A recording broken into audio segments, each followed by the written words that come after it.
And we're coming back to you live from the duck pond. I'm Sean. I'm Zach. That was so perfect. You guys are gonna love the outro. That's classic stuff That there. was good stuff, man. Just a long pause. Just a smack your lips against each other, otherwise known as kissing. Professor. Oh my. I know we talked about it before. Uh-huh. But, you know, like in our friend group, like we never let jokes die. Basically, like Yeah. they are eternal. Yeah. The same thing goes for the stupid crap we say on Spicy Jokes. If anything, man, it just furthers it. It really does. It just pushes it even further because it's more on our minds, or at least on mine, because I have to re-listen to it. You know, it gets further. It becomes a Monopoly game and it's a stupid merch design.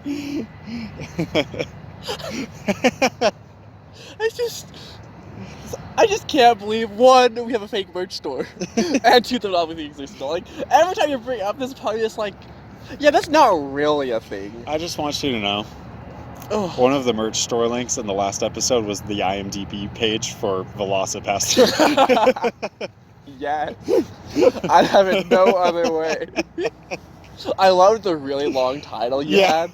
The best part of this episode was the VelociPastor. Yeah. Or whatever it was. I think it was that. Yeah, something along those lines. And I was just like, I can't even argue with no, it, so. everything else, well, because I re-listened to it and I was like, wow, we were just so all over the place.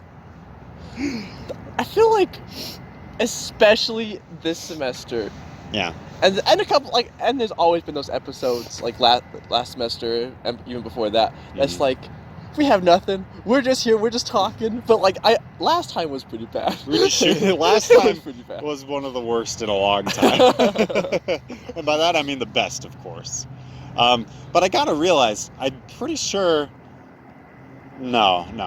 The one before the last episode wasn't the Arthur episode, but I think the one before that was. So I just want to say, you know, we're doing good. We're doing good.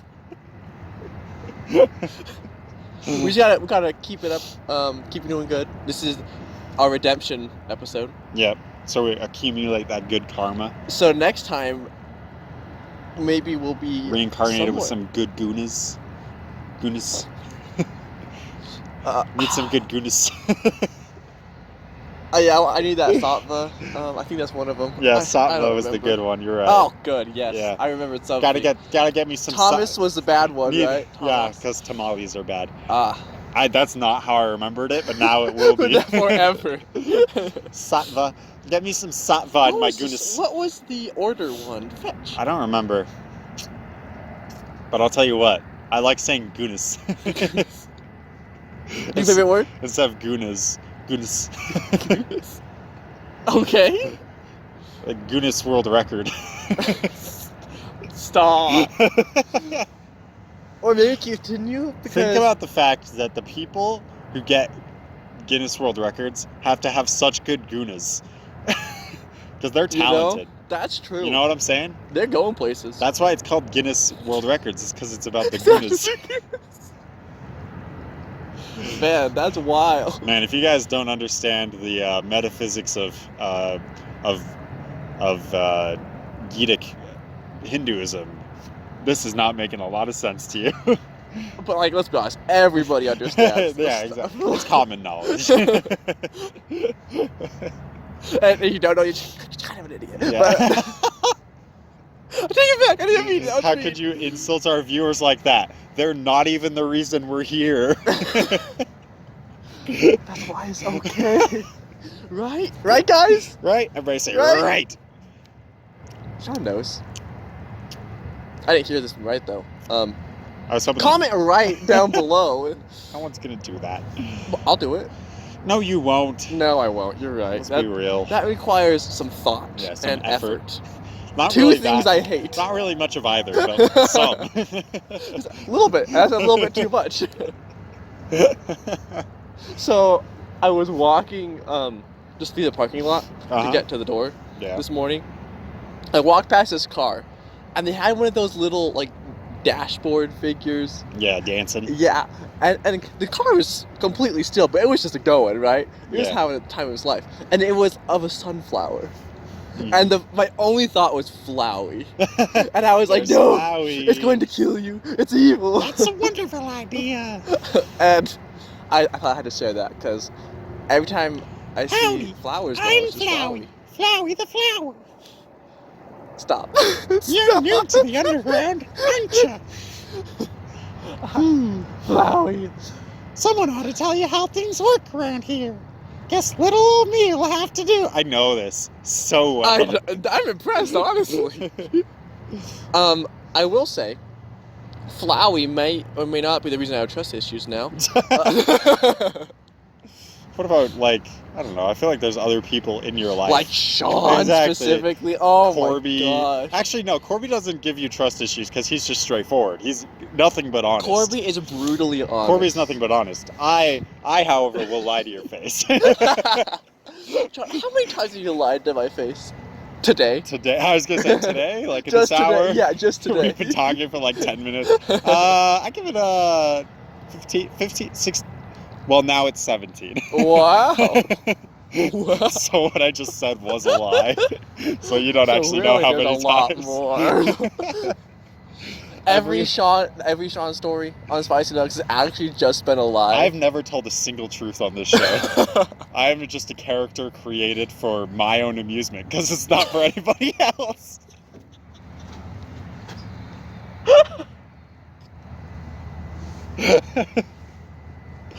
Oh my god. So many layers to that. Most people like create these like characters to like make other people happy, you know. I just create a character. Yeah. It's not who I am, but I play as it to make myself happy and no one else. Not a single person. So then who is your real self in that case? That's a really good question. I'm glad you asked. So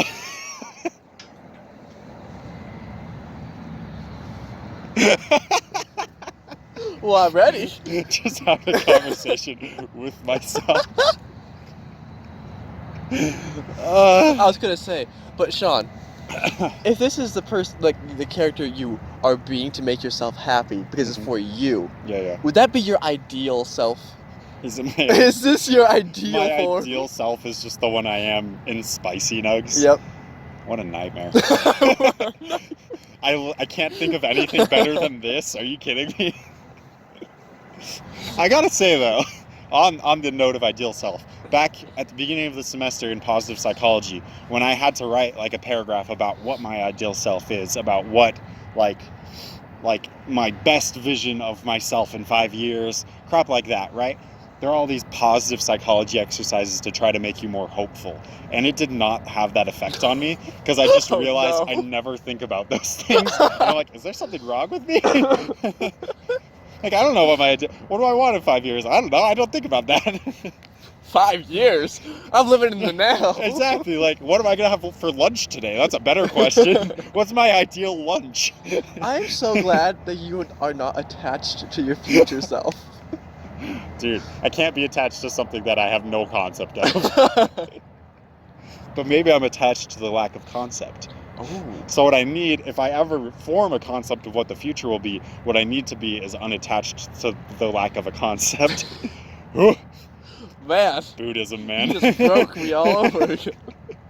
The worst part is I knew what you were going with it, and I was still like, man, my brain. Gosh dang Buddhism. I love it, but goodness gracious, it can really spiral you into those things. But are you attached to the spiral? Absolutely. It's one of my many flaws. As a bodhisattva, I'm not quite enlightened, though. So. Oh, that's right.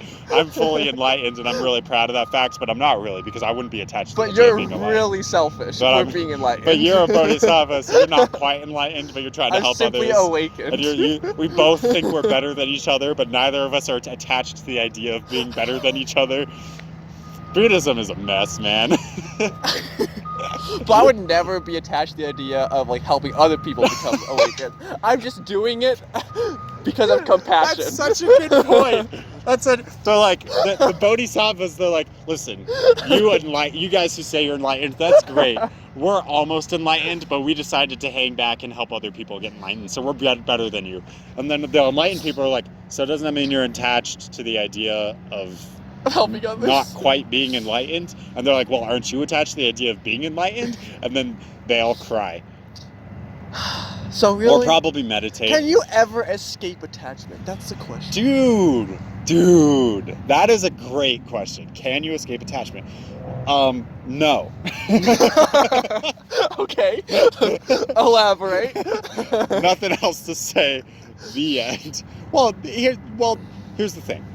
No matter where you're born, in what circumstances you're born, even if like immediately upon your birth you're abandoned, there's going to be people around you. There's going to be something around you, and you're attached to that. No matter what.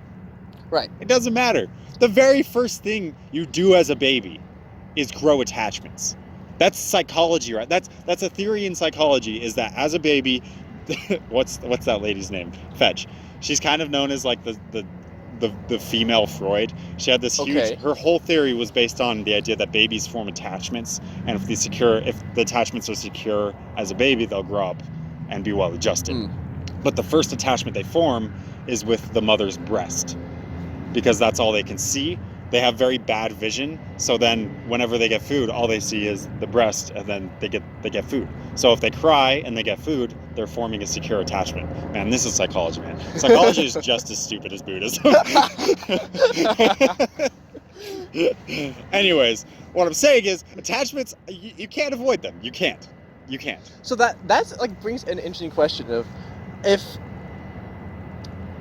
you could argue that like how attachments are necessary then. Absolutely necessary, especially while growing up. Yeah. But then like as you grow older and say you really enjoy Buddhism. Mm-hmm.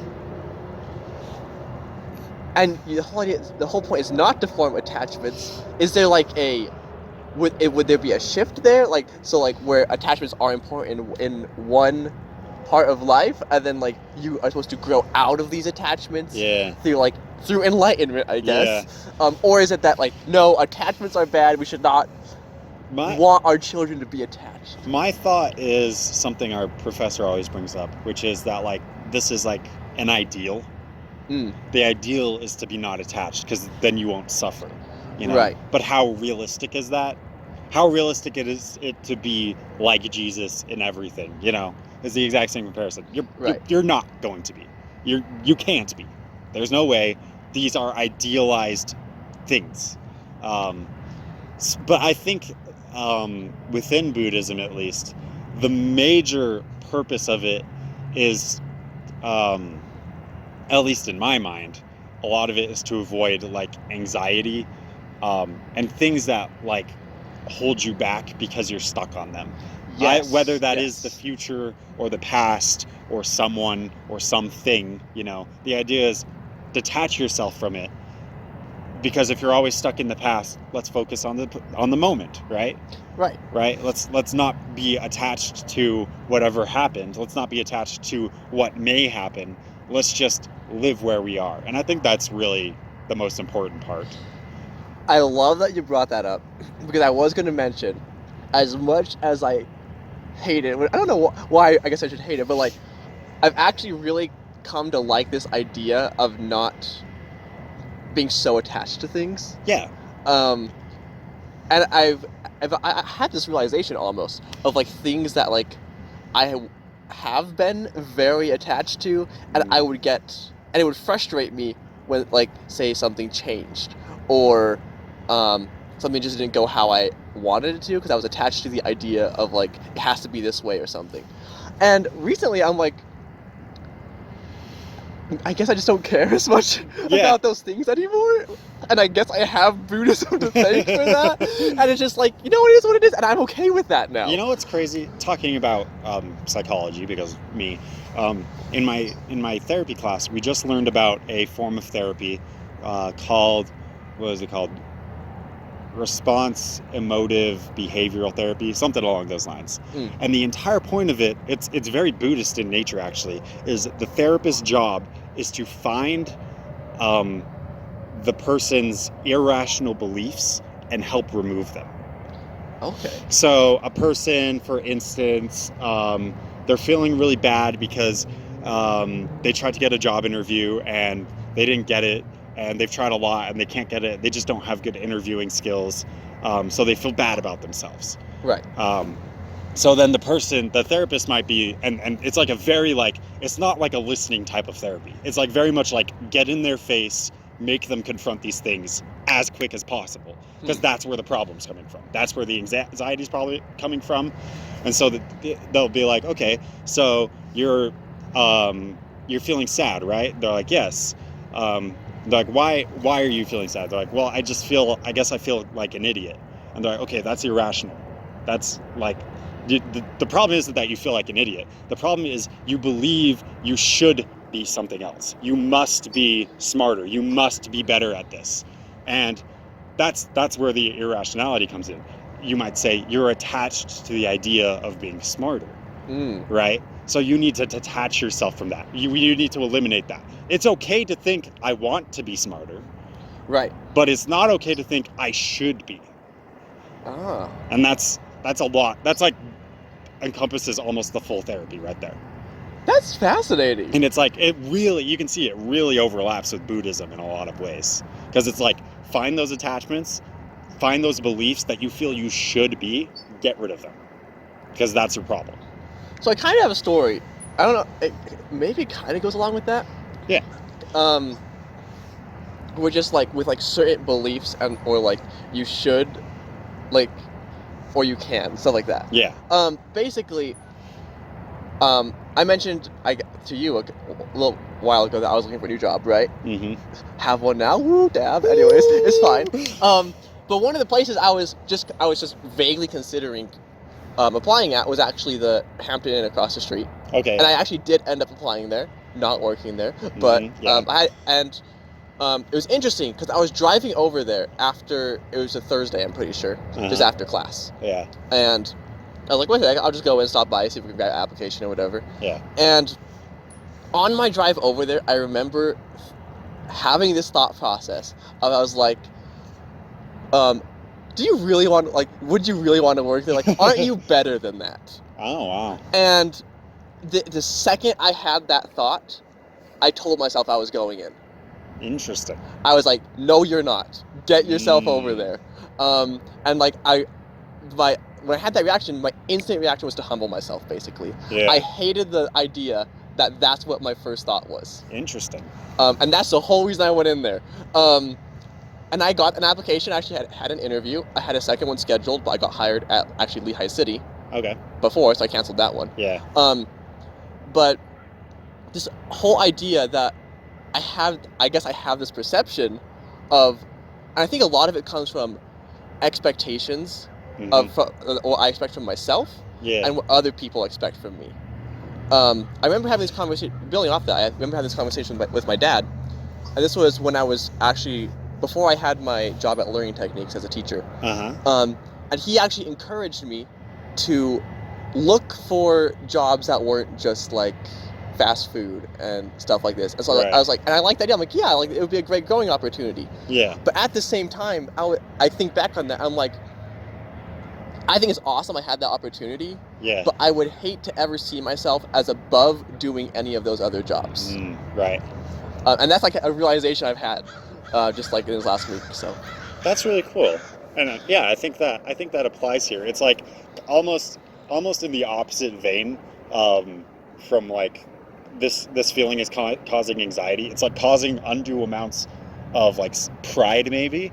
Right. And so it is becoming a block to getting some kind of job, right? And I want to say this is like, I don't know, I've noticed this change, and I feel like it happened over like this semester and last semester. I still am to some part, but I feel like I'm just an anxious person. I've never been diagnosed with anything. Yeah. And so I won't say I have like an anxiety disorder or anything. Yeah.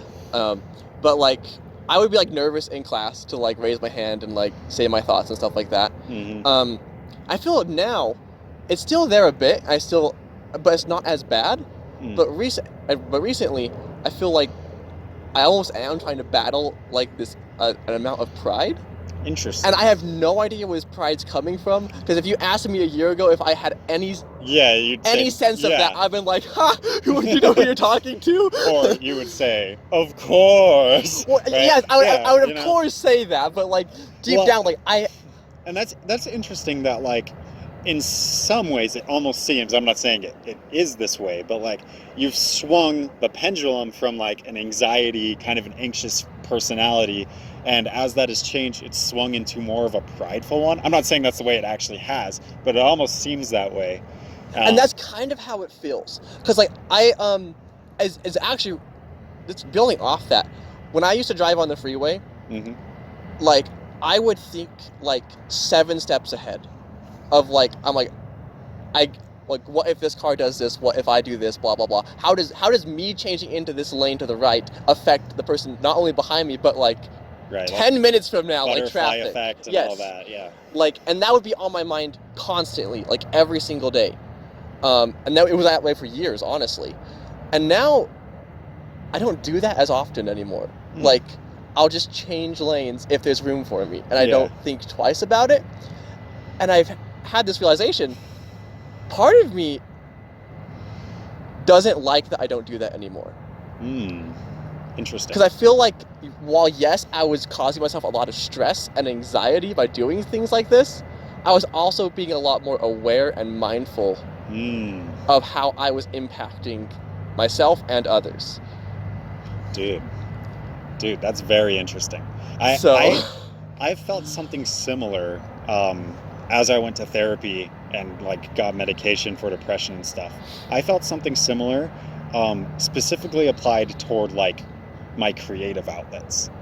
I, especially like in high school and stuff, like I found it so easy to sit down and write like anything, just something that came to my mind. I think it's because there was a lot of emotion built up and I needed some kind of release. Same with like playing my guitar or even like editing videos, like it gave me like some kind of release. And so suddenly, like occasionally I'd be like, okay, I want to like play guitar right now, and I'd pick it up and start playing, but then I'd be like, I'm not like getting my desired effect because there's no like built up something to let go of, almost. So I don't know. Yeah. I think both examples in moderation are not necessarily bad things, right? There's nothing wrong necessarily with like trying to think ahead while you're driving. In fact, that's probably a good thing in a lot of cases. Right. And there's nothing wrong with like releasing some emotion through a creative outlet. But it's like, it is when you swing it too far. And it's interesting, once again, I wonder if I felt, I need to like ponder on this. I wonder if I felt anything similar to what you were talking about with like your pride at all. If I felt any similar, like kind of, I've become too good for something or like whatever, you know. I wonder if there's like some kind of pendulum between that. I have no idea. And honestly, like my initial thought is like, I would want to be somewhere in between those two states. Oh yeah, like, totally. That seems like the right place to be. Right, that's where I want to be. Yeah. And for like, so what I've been trying to figure out is like, where is this sense of pride or self like coming from? Like where did because I genuinely, I cannot look at something and say like, oh yeah, that's what changed me. Of course. I'm such a good person now versus then. Well, I wonder if part of it is like, maybe I'm almost done with college. Yeah. And I had like a teaching position. Like I actually had like a position felt like good progress happening. Yeah. Yeah. And so I think maybe a lot of that is like, the pride isn't of like, I think it's pride of progress. Which again, not necessarily a bad thing. Right. Because it's like, I think you totally have a right to feel good about what you have accomplished exactly. so far. And like, if we go back to the beginning of Spicy Nuggs, I talked about change every single freaking day, basically, because that's what was on my mind. Like, I wanted to change, and I feel like I have quite a bit. But I'm at that point where, like, am I happy with the change and where I am now?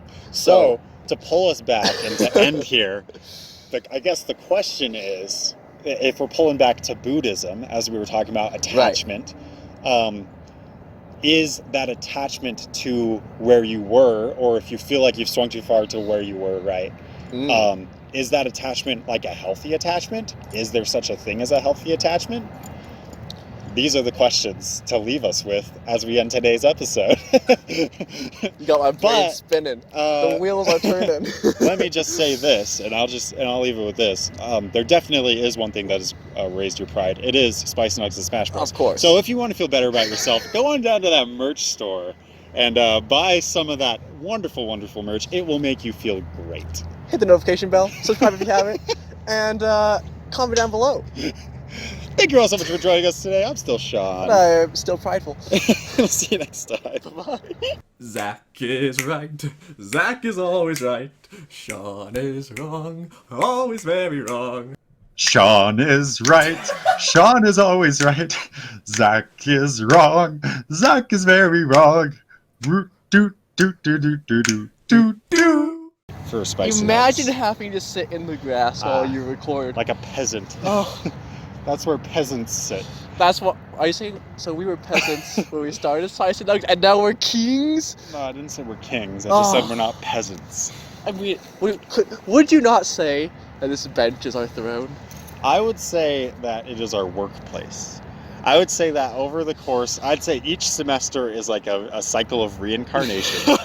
And we've accumulated enough good karma somehow that we are no longer peasants. We are like craftsmen. And our craft is Spicy Nuggs. Spicy. So, obviously we started with the bad karma up on the grass hill. On the hill, the butt prints and all that. The butt prints. Yeah. Then winter came and we got... So, in a way, the recording booths were an upgrade over the hill.